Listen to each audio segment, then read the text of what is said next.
വിപ്ലവനായകനായി NSSൻ സൂര്യോദയമായി. വിപ്ലവനായകനായി NSSൻ സൂര്യോദയമായി. ഭാരതകേസരിയായൊരു മന്നം പത്മഭൂഷണമായി പെരുന്നയിൽ പത്മനാഭനുമായി.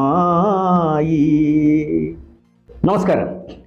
കേരളത്തിൻ്റെ സാമുദായിക സാംസ്കാരിക മേഖലകളിൽ നവോത്ഥാന പ്രസ്ഥാനങ്ങളിൽ പ്രധാനപ്പെട്ട പങ്കുവഹിച്ച നേതാവായിരുന്നു ശ്രീ മന്നത്ത് പത്മനാഭൻ.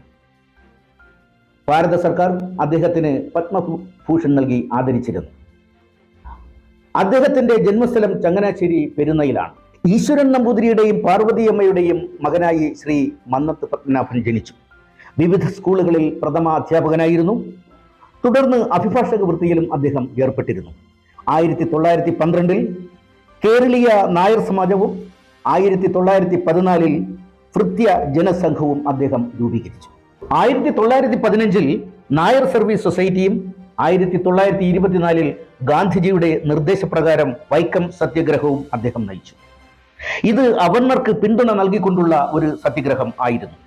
നായർ സർവീസ് സൊസൈറ്റിയെ അതിൻ്റെ വളർച്ചയുടെ ശൈശവാവസ്ഥയിൽ നിന്നും ഉയർച്ചയുടെ കൊടുമുടിയിലേക്ക് നയിച്ച ശക്തനും കർമ്മോജ്വല നേതാവുമായിരുന്നു ശ്രീ മന്നത്ത് പത്മനാഭൻ.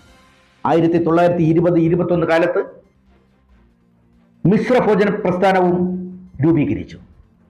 നായർ സമുദായത്തിനകത്തുള്ള ആചാരങ്ങൾ ഇല്ലാതാക്കാൻ വേണ്ടിയായിരുന്നു ഈ സംഘടനയുടെ നിലനിൽപ്പ്.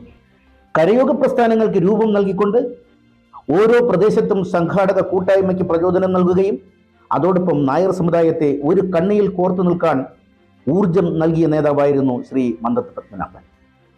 ശ്രീ മന്നത്ത് പത്മനാഭൻ്റെ 147ാം ജന്മദിനം ആഘോഷിക്കുന്ന ഈ വേളയിൽ അദ്ദേഹത്തിൻ്റെ പാവന സ്മരണയ്ക്ക് മുന്നിൽ 1000 ആദരാഞ്ജലികൾ അർപ്പിച്ചുകൊണ്ട് ന്യൂസ് ഡെസ്ക് നവലോകം.